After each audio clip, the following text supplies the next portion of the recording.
I'm Glenn Greenwald of The Intercept, and I'm here at the Presidential Palace in Brasilia, where I spoke with Brazilian President Dilma Rousseff for her first interview after being suspended by the Brazilian Senate.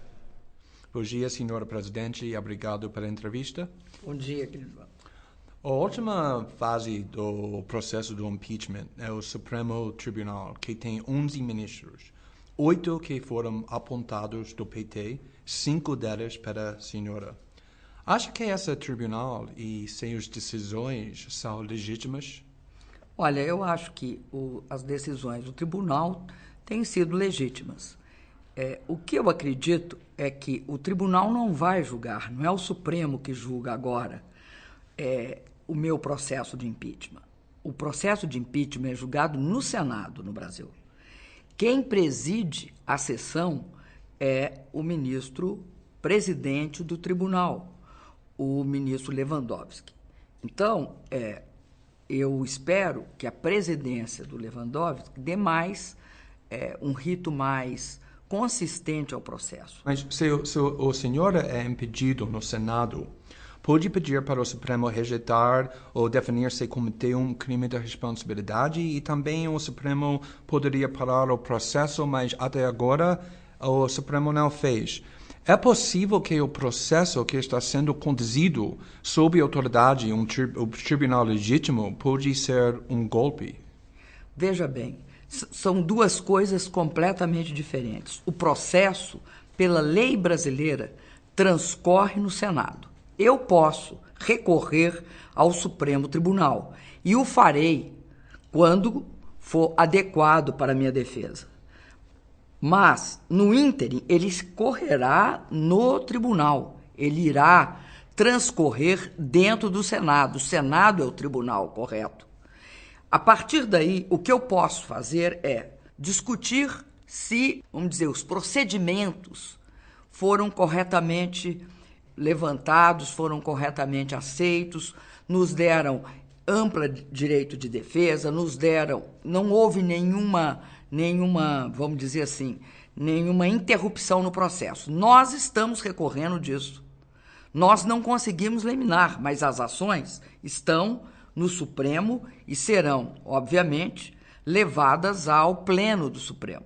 O juiz individualmente, ele não deu ainda, ele não aceitou dar a suspensão do processo. Agora, eles terão de julgar. Mas vai ter a oportunidade para pedir que o Supremo definir se cometeu um crime depois? Depois. No dia seguinte à votação no Senado, o ministro Gilmar Mendes suspendeu uma investigação sobre a Aécio Neves, que a senhora derrotou na última eleição.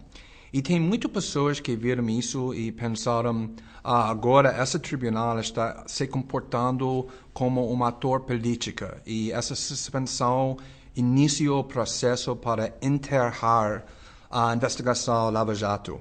A senhora concorda com isso? O que é o significado desta suspensão? Olha, eu acho que essa suspensão ela é estranha, porque até agora, pelo que eu saiba, nenhuma ação teria sido suspensa até então. Nenhuma ação de pessoas investigadas pela Lava Jato. Agora, o ministro Gilmar Mendes não é a única pessoa no Supremo Tribunal. O Supremo Tribunal é composto por 12 integrantes. Esses 12 integrantes, nem todos têm a mesma posição, um tanto ou quanto mais efetivamente militante, visivelmente militante, eu diria, do ministro Gilmar Mendes. Ele está tomando atitudes que vão ser avaliadas ao longo do tempo por todos os brasileiros. Mas acho que tem Acho que no perigo. Brasil nós não podemos ter 2 pesos e 2 medidas. Quando se investigar, que se investiguem todos. Ninguém pode ser poupado da investigação. Acho que tem um perigo agora, depois de sua saída, se precisa sair, que eles vão tentar enterrar a investigação da Lava Jato. Eu acho que essa pode ser uma ameaça. Mas eu acredito também que nesse processo da Lava Jato tem muitos atores. Então eu não acho que seja algo trivial enterrar a Lava Jato. Eu olho com muita preocupação quando se fala em voltar à situação anterior, na qual o Ministério Público não era indicado baseado na lista tríplice, e sim indicado por razões políticas, o que levou a muitos engavetamentos, né? Tanto que no Brasil se chamava o Procurador-Geral da República de Engavetador-Geral da República. A partir do presidente Lula, e eu dei continuidade a isso, qual foi o procedimento? Nós escolhemos, dentro de uma lista de 3, geralmente o primeiro da lista. Por quê? Porque era dar ao Ministério Público maior autonomia para investigar e evitar esses processos de engavetamento.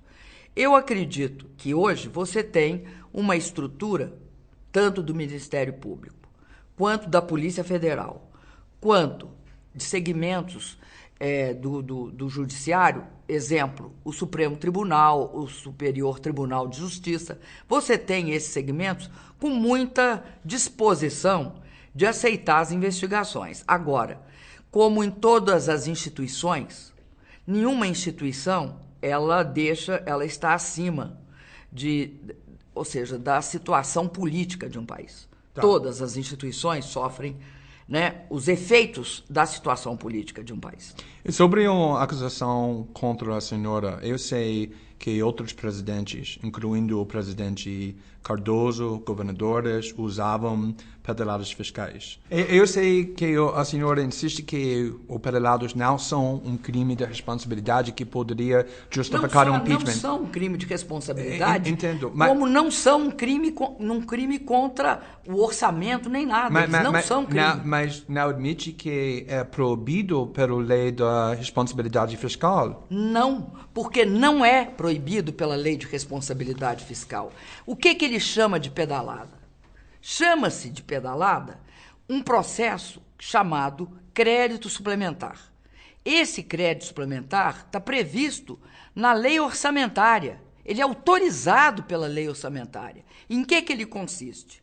Consiste no seguinte: se você tiver um excesso de arrecadação específico numa ação de governo, você tem direito de utilizar esse excesso para ampliar a ação deste governo. Ora, eu te pergunto uma coisa, onde ocorreram esses decretos? Tribunal Superior Eleitoral. O crédito que eu autorizei foi pedido pela Justiça, pelo Tribunal. E esta não era um excesso de arrecadação global, era um excesso em cada uma daquelas rubricas. É algo extremamente técnico. Não foi nada feito à escondida, passou por todos. É uma análise que o tribunal sempre fez. Quero mudar o nosso foco um pouco. A senhora foi a primeira mulher presidente da República do Brasil. E seu substituto interino, Michel Temer, a semana passada revelou seu gabinete com 23 ministros. Nenhuma mulher, nenhum negro, 1/3 sob a suspeito da corrupção. Como reagiu quando viu essa equipe dele?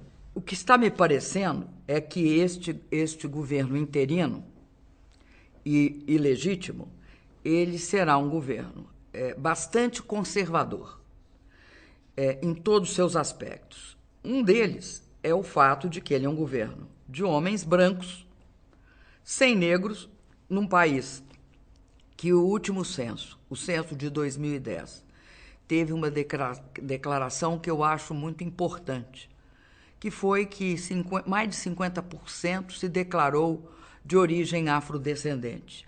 Bom, não ter uma mulher e não ter negros no governo, eu acho que mostra um certo descuidado com que país você está governando. A senhora falaria que o Brasil chegou ao fim da democracia?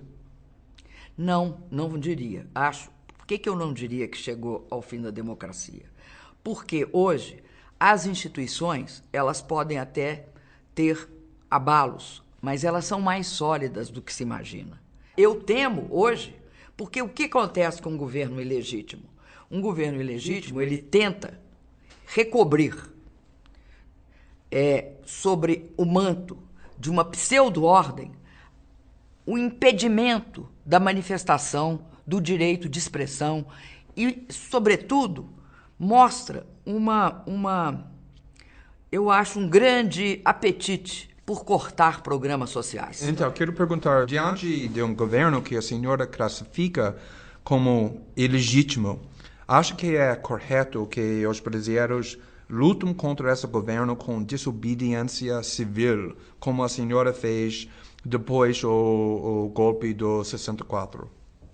Eu acho que são situações diferentes. Entendo, mas os brasileiros agora diferentes. devem usar desobediência civil para lutar contra essa guerra. Eu sei que as situações são diferentes, mas chegamos no ponto quando é justificado para os brasileiros lutam contra esse governo que está classificando como ilegítimo, usando desobediência civil.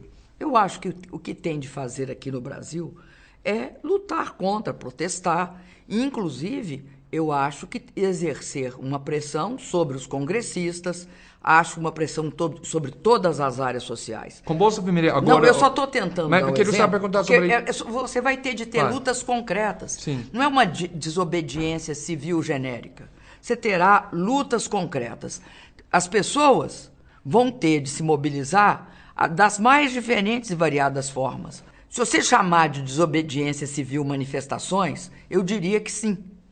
Seria uma desobediência civil. Sim. Agora, depende do que você define como. Tá bom. Então, mas tem muitas pessoas agora que estão indo nas ruas para protestar em sua defesa, em defesa da democracia, que estão muito preocupados, que eles podem ser enquadrados na lei do antiterrorismo, que a senhora, há só 2 meses atrás, aprovou. E quando eu entrevistei o ex-presidente Lula, o mês passado, ele disse que ele é contra essa lei, porque dá poderes para o governo desnecessários e perigosos e está sujeito a abusos. Agora, esses poderes estão nas mãos do outro presidente. Acha que foi errado que a senhora aprovou essa lei? Não acho. Sabe por quê? Porque todos os itens que eram bem, vamos dizer, que possibilitariam esse uso, eu vetei. Esta lei foi aprovada no Congresso. Ela diz respeito às Olimpíadas. Ela... É para isso, mas pode ser usada contra... Mas ela não tem dimensão para movimento social, nem manifestação política. Ela é exclusivamente para atos terroristas. Todas as coisas meio obscuras, nós vetamos. Então... Sinto muito. Aí eu tenho uma pequena divergência com o presidente Lula. Ele teria toda a razão se ela tivesse sido sancionada como veio do Congresso. O governo Temer disse que vai focar a Bolsa Família apenas nos 5% mais pobres. Qual vai ser o impacto dessa e como a população vai reagir, na sua opinião? Eu acredito, viu, Greenwald, que a população vai reagir mal. Por quê? Se focar no 5%, você calcula um país de 200 milhões de pessoas, 204 milhões, você teria os 5%, seriam 10 milhões. Hoje, o Bolsa Família abrange em torno de 47 milhões de pessoas. Porque o Bolsa Família, a gente tem de entender para que ele é feito. Ele não é feito para o adulto. Ele é feito fundamentalmente para a criança, porque toda a condicionalidade desse programa é levar a criança para a escola, vacinar e acompanhar a saúde infantil. Com isso, nós reduzimos mortalidade infantil, com isso, nós colocamos na escola crianças que não iam para a escola, porque não tem como fazer política para a criança se não fizer para os adultos, para as famílias, para as mães. E isso eu acho que mostra claramente o caráter de retrocesso, de conservadorismo. Tem um jornalista americano baseado há muito tempo no Brasil, Alex Quadras, que escreveu um artigo no Washington Post 3 semanas atrás com essa manchete: como o PT perdeu os trabalhadores. E ele apontou que o PT transferiu muito dinheiro para os bilionários, para os mais ricos, para as grandes empresas, e, no mesmo tempo, impôs medidas de austeridade para os mais pobres. É por causa dessas políticas que o grande parte da base do seu partido te abandonou agora? Primeiro, eu não acho que a base do meu partido me Tem muitos abandonou. apoiantes que agora não está te apoiando. Bem, eu não tenho visto isso, eu tenho visto pelo contrário, eu tenho visto um grande apoio pela base do meu partido, pela base progressista no Brasil. Acho que um dos resultados desse processo foi uma grande reaglutinação. Veja bem, vamos entender em que conjuntura nós estamos. O Brasil, como todos os países do mundo, está enfrentando agora, a partir de 14, começou a enfrentar a crise econômica. Sim. Obviamente, quando você tem um processo de crise, você está na fase descendente do ciclo econômico e não na crescente, você perde instrumentos para fazer a política anticíclica. Nós viemos fazendo uma política anticíclica ao 11, 12, 13, 14. Em 14, nós esgotamos a nossa capacidade fiscal de fazer essa política. Eu sei, mas durante essa época ajuda muito os bilionários, as empresas grandes. Se você me explicar onde que eu ajudei bilionário e empresa grande, eu gostaria. Por quê? Porque é o seguinte, nós não fizemos ajuste para cortar programa social. Nós preservamos o Bolsa Família, preservamos o ProUni, preservamos o FIES, preservamos toda a política para a pequena agricultura, o programa de aquisição de alimentos, preservamos todo o financiamento para esta agricultura pequena, preservamos a nossa política para a mulher, para a quilombola, para a índio. Tanto é assim que estão desmontando. Disse antes que o Michel Temer está construindo um governo agora muito conservador e também que ele é um líder desse golpe, ele é envolvido desse golpe. E também, 2 semanas atrás, o Eduardo Cunha foi afastado na presidência da Câmara por causa da corrupção. Por que escolheu essas 2 pessoas como aliados tão próximos? Veja bem, eu estava até olhando isso hoje. No Brasil, você tem um processo que eu acredito que talvez é um dos mais distorcidos do mundo. Aumenta o número de partidos sistematicamente. E cada vez os governos vão precisando de mais partidos para formar a maioria simples e a maioria de 2/3 no parlamento. Você tem de ter uma base de alianças. Quanto maior a base de alianças, quanto menos política ideologicamente alinhada. Então, você passa a ter de construir alianças muito amplas. Este é um processo extremamente complexo. Além disso, tem outra característica. Esse golpe, ele tem um líder. O líder não é o presidente interino. Mas ele foi envolvido na sua opinião. Não, calma. O líder é o presidente da Câmara, Sim. que foi agora afastado. Um pouco atrasado, mas antes tarde do que nunca, como eu disse. Este líder, ele é eminentemente, ele representa um setor conservador, extremamente conservador. Mas foi seu aliado há Calma, muito tempo, não? Calma. Ele era meu aliado porque ele era do partido de centro, o qual, desde 99, constrói a maioria com os governos. Ele não é do segmento, esse é um partido complexo, ele não é do segmento, ele não é de um partido ideológico. Então, para entender o fato de que dentro desse partido se convive as mais diferentes características. Ele, inexoravelmente, era, entre aspas, meu aliado. Nós começamos a ter atrito desde o primeiro dia do meu governo, do meu segundo governo. Ao longo do meu primeiro governo, nós tivemos atritos sistemáticos com ele. Tá. Então, essa é uma questão que é muito importante de ser entendida, porque ele vai agir, ele age. Tá bom. Eu tenho nas trevas. Ele é muito bom de agir nas trevas. Entendo. Na opinião da senhora, a mudança do governo e da orientação da política externa pode prejudicar a relação do Brasil com os BRICS e Mercosul? Eu espero que não cometam esse absurdo para com o país. Eu espero. Acho que tanto a Unasul como o Mercosul e os BRICS são grandes conquistas para o Brasil. Supor que é possível um país da dimensão do Brasil não ter uma relação estreita com os países da Unasul e com os países do Mercosul, e esta grande conquista para o multilateralismo que foi os BRICS é uma temeridade. É uma temeridade.